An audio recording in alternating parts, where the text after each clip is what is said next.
Dito. So, hi guys, I'm with Princess Daza Agbay.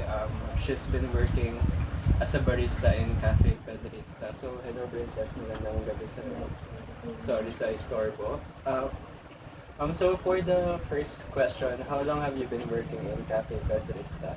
7 months na po. Also, seven months na siya guys.